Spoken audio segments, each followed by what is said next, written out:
এখনো যে কতক্ষণ লাগবে? তুই এখনো বই রয়েছে, তোর চুল কাটা হয় না? না ভাই, এখনো কাইটে দেয় না। ওনার নাকি কোন সিরিয়াল আছে, সেজন্য আমার এখনো বসে রাখছে। কি কইস তুই? তোর আগে এখনো সিরিয়াল আছে? এ ভাই, ওরে একটু চুলটা কাটতে দেওয়া যায় না? সিরিয়ালের আগে ওরে কিভাবে চুল কাটে দেবো? এনার চুলটা কাটার পরে ওরে চুল কাটে দেবো, তাই তো কইলাম ওরে। ওরে কি দিয়ে গেছি এখন? 2-3 ঘন্টা হয়ে গেছে, তাই এখনো কি চুলটা কাটতে দেওয়া যায় না? ভাই আপনি মনে হয় আমার কথাটা বুঝতে পারেন নাই। আমার হাতের কাজ শেষ করব, তারপর ওর সিরিয়াল অনুযায়ী তোর চুলটা কাটে দেবো। কিসের সিরিয়াল? 2-3 ঘন্টা ধরে একটা ছোট মানুষ বসে রয়েছে, আপনারা খালি সিরিয়াল সিরিয়াল করেন। তা সিরিয়াল হাতে থাকলে আমি কব না যে আমার সিরিয়াল আছে? আপনার হাতে সিরিয়াল আছে মানে? আমি যখন ওরে দিয়ে গেছি তখন তো একটা লোকও ছিল না, তাইলে কিসের সিরিয়াল? ভাই সিরিয়াল যে 2-3 জন দেশে, তারা তো এই জায়গায় এসে বসে থাকে নাই। কেউ চার দোকানে চা খাইতে যায় বা কারো কোনো কাজ থাকলে সে সেটা সাইডে আসে, তারপর তো সে আসবে। যখন যার সিরিয়াল পরে তখন তারে আমি একটা ফোন দিই, তখন সে চলে আসে। হয় তোমাকে তো অজুহাতে শেষ নাই। 2-3 ঘন্টা পার হয়ে যায়, তাও তোমাকে সিরিয়াল শেষ হয় না।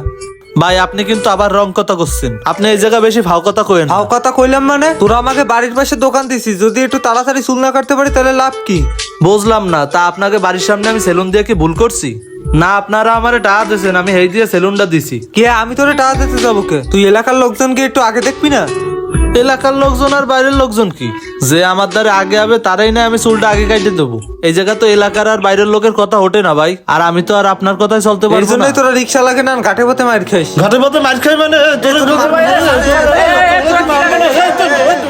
আরে কি হয়েছে? কি তোরা কি লাগাইছে দোকানের ভিতরে? থাম থাম, কি হয়েছে তোকে? তোর দোকানে ডেলি ডেলি ঝামেলা কিসের?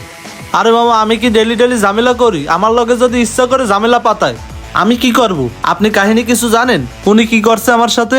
কি করছে তোর সাথে? এ ভাই, আপনি ওর সাথে কি করছেন? আরে ভাই আর কোয়েন না, উনি আমার বাইরে 4-5 ঘন্টা ধরে বসে রাখছে। আরে ভাই, মিথ্যে কথা কানকা। 4-5 ঘন্টা কই, 1-1.5 ঘন্টা বসাই রাখছে। এইটুক সহ্য না হইলে ও চুল কাটাবে কেমনে? দেখছো মামা, আমার কাস্টমার কি করছে? উনি কি আর মিথ্যা কথা এ কবে? ভাই, আপনি এত মিথ্যা কথা কোন? ওই লোক তো ঠিকই করছে। আরে ভাই, এইটুক কথাই নেই, আমার ভুল হয়েছে, তার জন্য কি আমার কেসি ঢুকাই দিতে আসবে? মামা আমি ওনারে কেসে ঢুকাই দিতে যাই নাই। আমি এই জায়গায় কাজ করতেছিলাম, উনি এসে আমার উল্টা পাল্টা কথা কয়ে কুদ্দাইতে গেছে মারতে। এই যখন আমি ঠেয়াইতে গেছি তখন আমার হাতে কেসি ছিল, এই জন্য উনি এই আজে বাজে কথা কইতে পারছে আপনারে।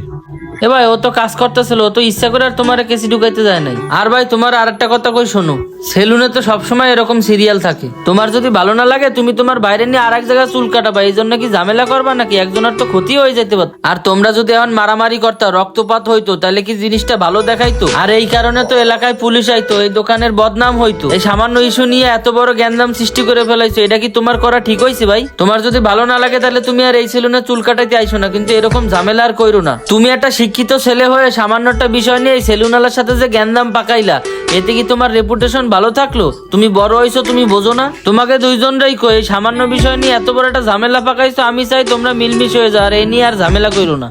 সমাজে ধনী গরিব থাকবেই। সমাজের সবাই যদি এক হতো তাহলে দুনিয়ার কোনো সৌন্দর্য থাকতো না। তাই সবাইকে মিলেমিশে বসবাস করতে হবে।